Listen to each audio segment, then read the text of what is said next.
If you're standing, there are a couple of empty chairs here at the front. I'll make sure you're comfortable. Great. So welcome to FDD. My name is Mark Dubowitz, and I'm the executive director here, and I head up our Center on Sanctions and Illicit Finance. And it's under the auspices of the center, or CSIF as we call it, that we're absolutely delighted to be hosting Assistant Secretary Daniel Glaser today. Just a little bit about CSIF for those of you who may not know much about it. It was started about 1.5 years ago as a way to bring together all of FDD's work over the past decade on sanctions and illicit finance issues. And when we set up the center, we were privileged to have Juan Zarate join us in creating the center as chairman and senior counselor of CSIF. And as many of you know, who know Juan has been a leader in this issue for years, former deputy national security advisor for counterterrorism, not for strategic communications, by the way, but for counterterrorism. He was the first assistant secretary at Treasury and really helped to build up Treasury's capabilities as a national security agency after 9/11. And he's also the author of the book, Treasury's War, which really is a must-read on how Treasury actually did this. And when you read the book, a name that keeps coming out time and time again is Danny Glaser. And as Juan notes in the book, the instrumental role that Danny played after 9/11 in setting up this office and in creating these capabilities. And the office was set up after 9/11. Many of the capabilities of Treasury were actually taken away at the time. This would have, I guess, Juan, what you've called the guns and badges were taken away.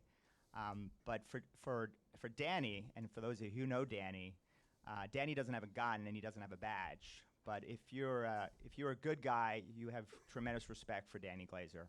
And if you're a bad guy, Danny doesn't need a badge and he doesn't need a gun. But if you're a bad guy using bad money to fund bad activities, then you fear Danny Glaser and his capabilities.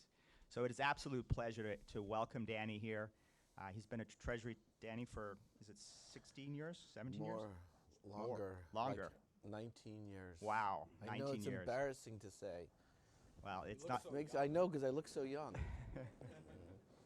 Well, amazing service, Danny. Thank you for your service. Thank you to come to FTD to discuss these issues, and I'm going to turn it over to Juan. Thank you, Mark. Appreciate it. Welcome, everybody. Hope everyone's doing well. It's great to see so many familiar faces. David Offhauser in the back, Tony Wayne, Ambassador Wayne, great to see you, everybody. Thank you for coming. Lots of friends and family here for you, Danny. I don't want to echo too much of what Mark has said, but first of all, let me thank Mark for allowing us to host this here and for what we've done to build CSIF. I think it's begun to take root and is doing some very good work, and these kinds of events obviously help the academic and think tank work that we're doing here. 3 points, though, I want to start out with respect to Danny. First and foremost, I have to reveal my bias. Not only is Danny a former colleague, but I count him as a close friend and confidant and someone I've learned from throughout my career. And so that's not going to dull the edges of my questions for him, but I do want to reveal my deep affection for Danny and respect for him. Second, something that Danny's always taught me is that the strength of your work in government comes from the integrity not only of your work but the substance of your work. And one of the things he always taught me was that Treasury is powerful in part because of its authorities and its capabilities, but also because of the strength of the people who come to the table best prepared and most able to offer solutions to hard problems. And I think that was the definition of what Danny and others have done and continue to do at Treasury. The third thing is that Danny, in his remit, because of what he's responsible for, is global. And as Mark said, Danny's known worldwide. He may not be, at the right hand of John Brennan or these others who get a lot of attention, but if you go around the world and you talk about illicit finance and the issues that matter to international security, at the top of everybody's mind is the role of Danny Glaser, whether it's in Beirut, in Mexico City, or in Baghdad. And so we're going to have a conversation with Danny today. The first 30 minutes will be moderated up here. It's going to be live streamed, so behave yourselves. We're on camera. The second 30 minutes will be Q&A with the crowd. It will not be live streamed, and it will be off the record, so we can have a more candid conversation with all of you. And so 30 minutes on, 30 minutes off. Okay? And so let me start with this, Danny. You have been put in charge of managing and directing the efforts to counter ISIL financing, seen as one of the thorniest problems in terms of illicit finance. First of all, are all the reports about ISIS struggling with its financing true? And what do you see as the major challenges for you and the international community moving forward? Well, thanks for the question. First, everybody's been saying such nice things about me. I can't start without just acknowledging Juan and how important Juan has been to all this. Juan's been very flattering to me.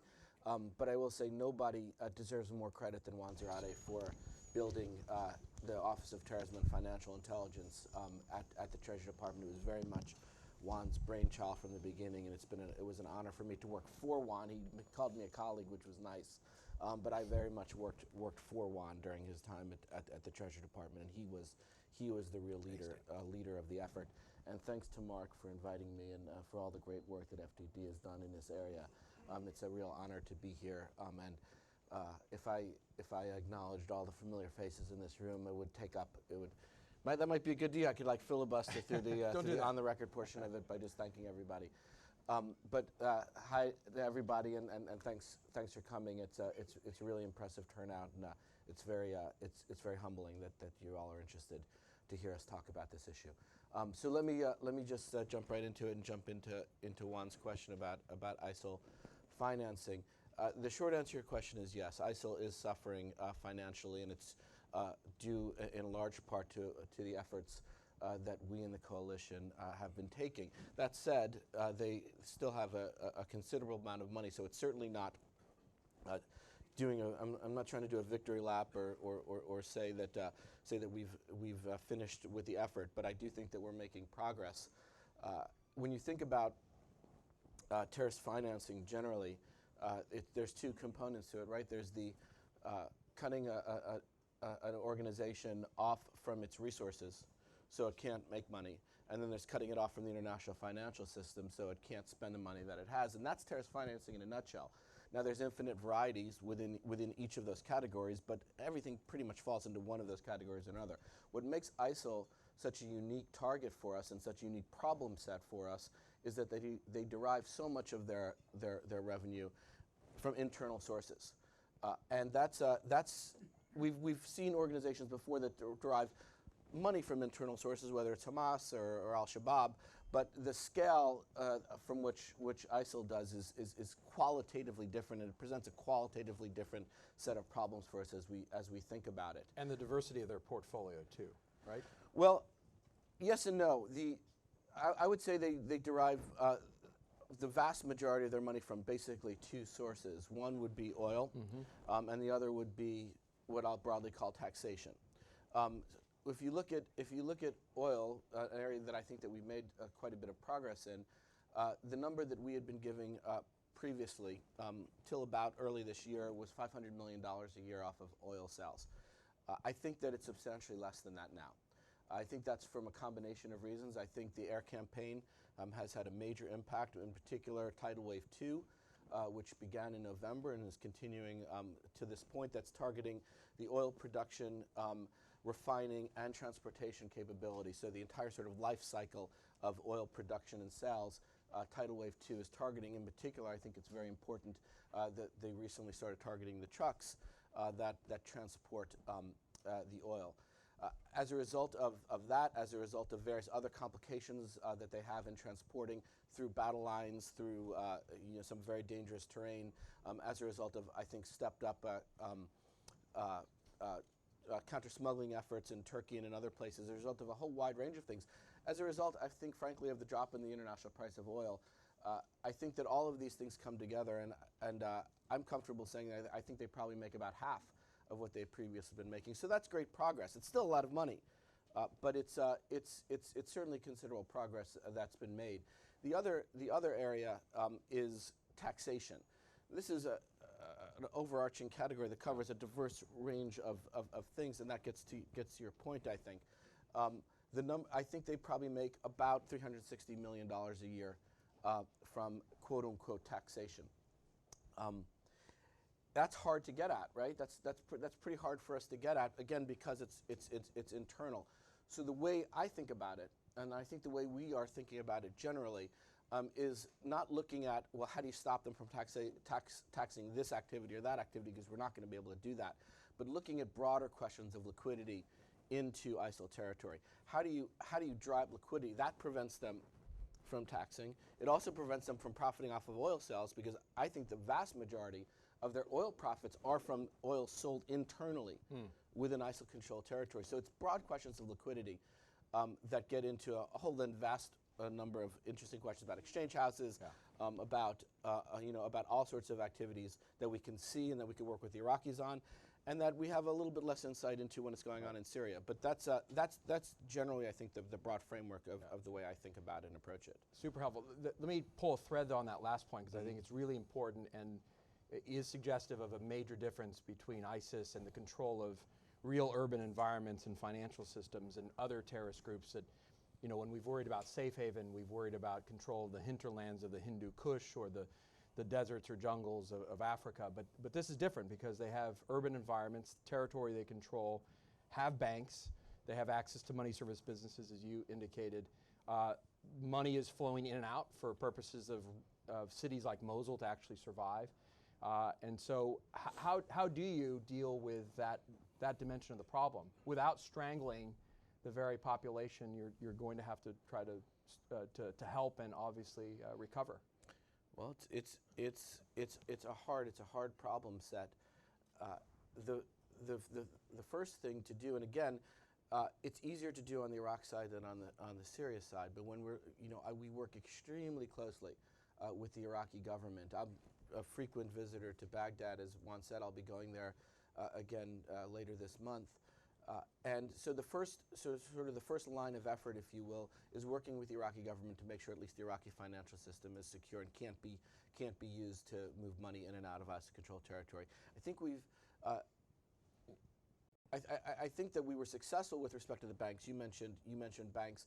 There are about 90 Iraqi bank branches of Iraqi banks in ISIL-controlled territory. I'm fairly confident that those banks are not available to ISIL to use. I think the Iraqi central bank in particular has done a very good job of making sure that those branches are cut off from the Iraqi financial system, which in turn cuts them off from the international financial system. They can't conduct international transactions without going through their headquarters. And I think that the Iraqi government, I feel very comfortable saying the Iraqi government has cut that off.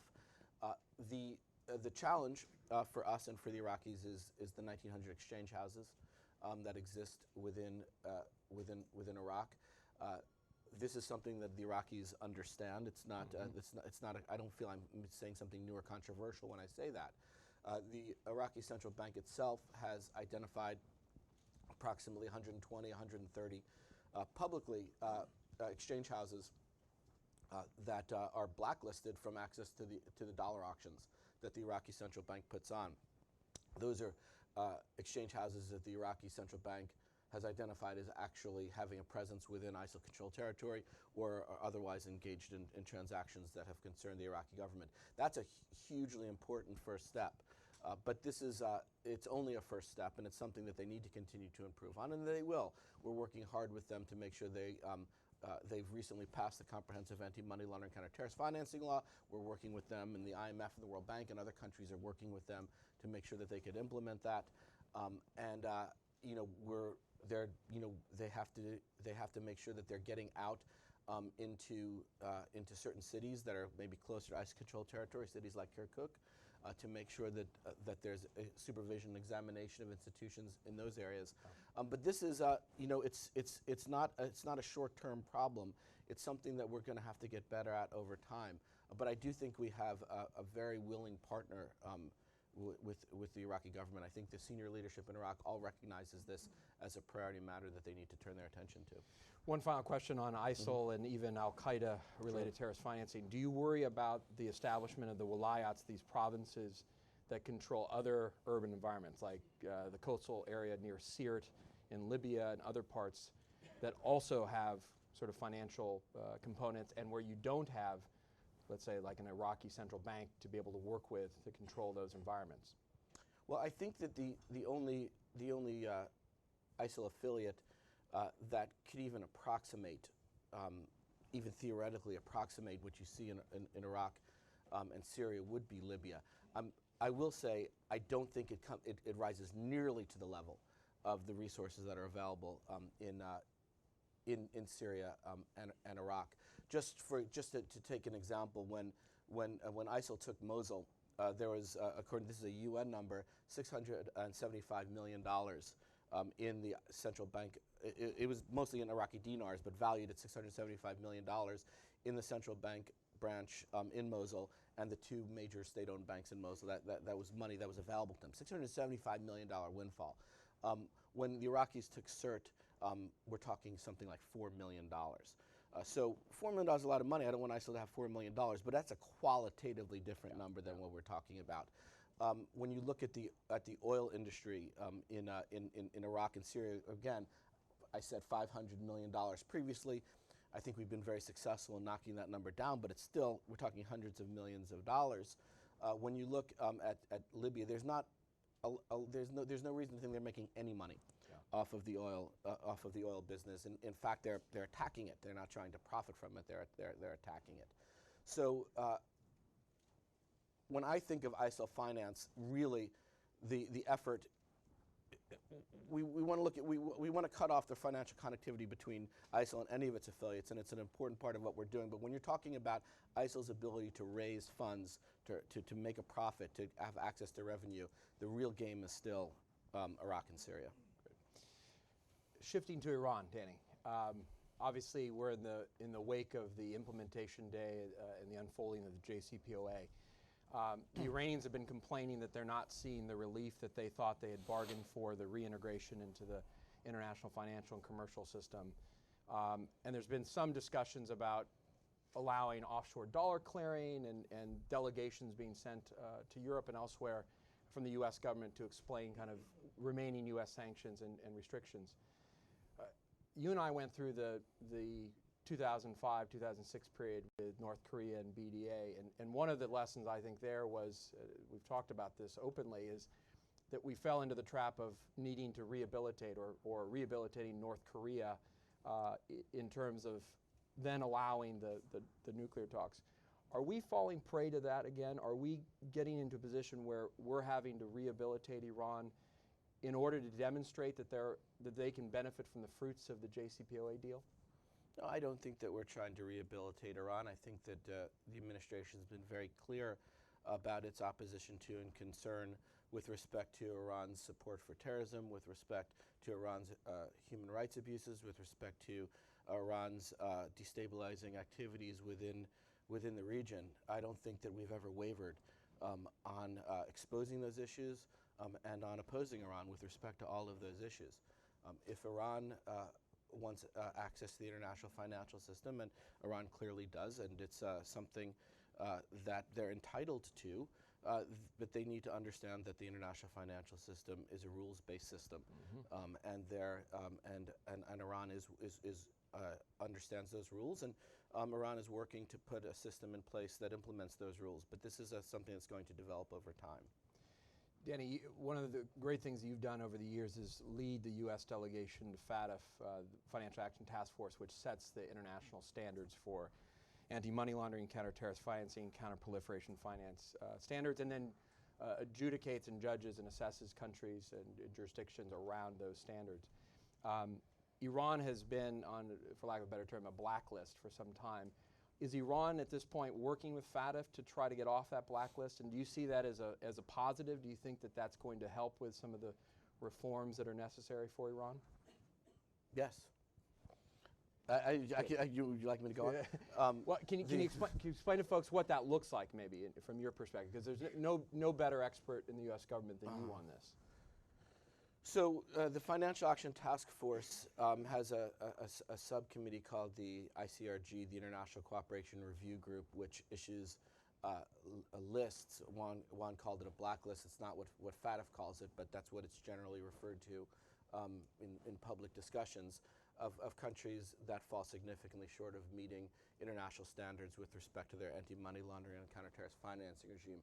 Iran is on that list. Iran has taken important steps, and I think we should acknowledge and that they should get credit for in trying to come off of that list. They've recently enacted a terrorist financing law. They have recently engaged with FATF and are in discussions with FATF to try to come up with an action plan of steps that they need to take in order to fully comply with international standards. And I think that those discussions have been productive. It's important to understand that FATF is a technical body. It's not a political body. It doesn't take political considerations into account. And so I think that FATF is and will continue to treat Iran quite fairly, and as Iran makes progress, I think that progress will be acknowledged by FATF, and it will certainly be good for Iran, good for FATF, good for the United States, good for the entire international community. The more steps Iran takes to police its own system for anti-money laundering and terrorist financing. Super helpful. Thank you. Danny, you talked about sort of Iranian support to terrorism. You actually spent a lot of time in Beirut talking to Beirut bankers, with the government. You've worked very closely with them.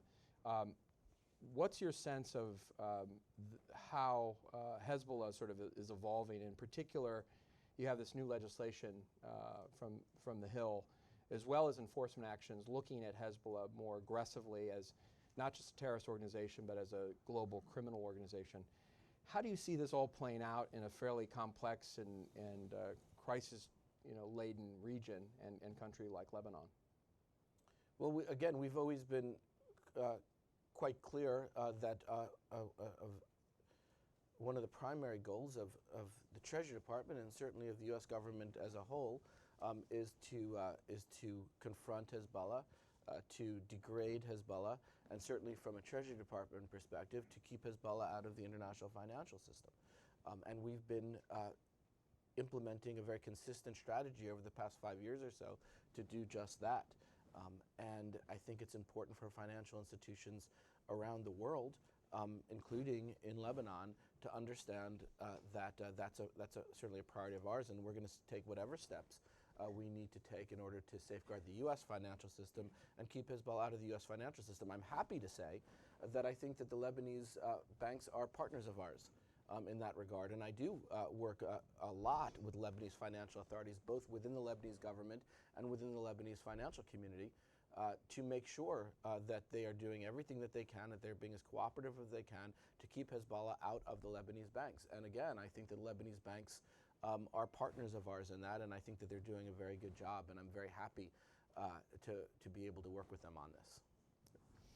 Danny, the Panama Papers leaks sort of raised lots of different questions, very specific questions about types of corruption and tax evasion, all the way to the high-end order questions of whether or not the anti-money laundering system itself is effective when you have these gatekeepers able to facilitate financial activity for all sorts of nefarious activity, whether it's sanctions evasion or tax evasion. What's your reaction, or what was your reaction when the Panama Papers leaks came out, and how do you view it? Because you've got this macro level view as well as a micro level view as to where the risks in the system lie. What does the Panama Papers leak reveal to you? Look, at its most fundamental level, what anti-money laundering regulatory policy is all about is financial transparency. Financial transparency is at the heart of anti-money laundering and counter-terrorist financing efforts. The goal, I mean, it would be nice to say the goal is to eliminate crime and eliminate terrorism. That's going to be a hard goal to accomplish, but what we can do is make the financial system a hostile environment to that type of activity. And to do that requires transparency. And that's what all of the regulations are about, whether it's customer due diligence, whether it's suspicious activity reporting, whether it's record keeping, whether it's information exchange. It's all about financial transparency.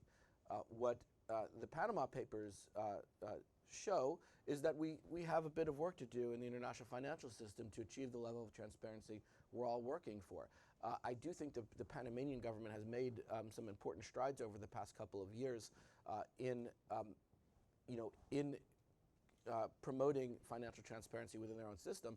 I think that we have some work to do in the United States as well, and are doing it Jennifer Fowler is here, the Deputy Assistant Secretary of Treasury, and nobody's worked harder on this than she has. So I think that she deserves a lot of the recognition and credit for what I'm about to say. But within the last week, the Treasury Department issued new customer due diligence rules that require banks to identify the beneficial owners of corporations that have accounts at U.S. institutions. It's an important step forward for the United States. Jen deserves a lot of the credit for that. And we also, the administration sent legislation to the Hill because we need congressional action on this. We can't do it ourselves at Treasury to require the beneficial owners of corporations to be identified at the time of incorporation. This is an important step that we need to take in this country. It's a deficiency in our own system that we've long recognized. President Obama recognized it in his 2011 transnational organized crime strategy and identified it as a priority issue for us to deal with. And now we are actively trying to get there. So I think what this whole sort of episode has shown is that there's a lot of work to be done, both at home and throughout the world on this issue. And I think it's lit a fire to get that work done. So there may be some good that comes out of this after all. Yeah, whenever we have these discussions internationally, and now I on the outside, sort of Delaware gets thrown back in the face of arguments for financial transparency. So this will be important. Jennifer, I wanted to recognize you. By the way, I think a lot of those criticisms of Delaware are unfair. Fair. For the record. Part of the reason Delaware is what it is because there's a rule of law around what they do, et cetera. So absolutely right. But Jennifer, I want to thank you. I didn't even see you there. I'm sorry. It's great to see you. And I want to thank Chip Ponce, too, who was a long-standing Treasury vanguard on these issues, and you too, Danny. Chip's now my partner, full disclosure. We're doing lots of commercial work together. Chip does deserve a lot of credit, it's true. So thanks to all of you. One last question before we go to Q&A. I'm taking the prerogative to take a couple of extra minutes here. What worries you most in this space, right? You've got the global remit. You're viewing this globally. You see the systemic risks. You see the tactical problems and threats. What worries you most? I don't know. I get this question a lot. I need to come up with a pat answer for this question. I don't know what worries me the most. There's an awful lot of threats out there, whether it's ISIL, whether it's Al Qaeda, whether it's Hezbollah, whether it's narcotics, drug trafficking cartels in Mexico. There's so many threats out there for us to worry about, and so many individuals and groups that mean us harm, and it's a privilege of mine to get to try to contribute to fighting that. And the work that we're doing, both sort of operationally with respect to trying to undermine their financial networks, and systemically with respect to trying to make as I said, the international financial system a hostile environment for that type of activity. That's work that's going to pay dividends, whether we're talking about ISIL, which is clearly sort of our number one priority and target, or Al Qaeda, or Hezbollah, or the narcotics cartels. These are all threats. I hate to have to sort of say one is more important than the other because it's just so important for us to be going after all of them. All right, one last question. Okay. Sorry. As we move toward a transition, we've been through a transition before, obviously, with TFI being created in that 03-04 period. Are you convinced that sort of Treasury, its role in this space, its role in national security, is kind of finally there, finally graduated, and there's sort of no question that you have a seat at the table? Yes, it's one of the one of your great legacies. Ours. Our great a lot legacies. Of folks in the room. And a lot of folks in the room, and David Offhauser also played an important role in it. But when we stood up TFI, and I think that when we really showed, and sort of North Korea and BDA was sort of our coming out party, and then we showed what we could do with respect to Iran. And it felt institutionalized back then. When we transitioned from the Bush administration to the Obama administration, they're clearly, in the back of your mind, you're like, how is this going to really hold? And I think it was a really important moment when President Obama asked Stuart Levy to stay on as Undersecretary, and I think that demonstrated that the Obama administration understood the importance of TFI and understood what people like Stuart and what we all brought to the table. TFI has done nothing but prosper within the Obama administration, and I'm very, I'm very proud to serve in the Obama administration. And so I see no reason why we don't keep this going. It's now taken as a conventional wisdom that every national security issue has a financial or economic component to it. Sometimes it's the most important component to it. Sometimes it's a peripheral issue, but we have a seat at the table for all the discussions, and we have a voice. Sometimes it was more fun, being on the outside trying to fight your way in, but we are definitely on the inside now, and it's a very important development in the evolution of U.S. national security policy. Probably have to fight off which meetings you don't want to go to at this point. Right. Well, that's it for this live session. For those who are watching online, thank you for joining us here at CSIF FTD. Sorry for not having my mic on originally, so if you didn't hear me, you didn't miss much. But he was saying a lot of nice things about me when he had his mic off. So we're turning off the live stream. This concludes the On the Record session. Now we're going to go to Q&A. It's off the record.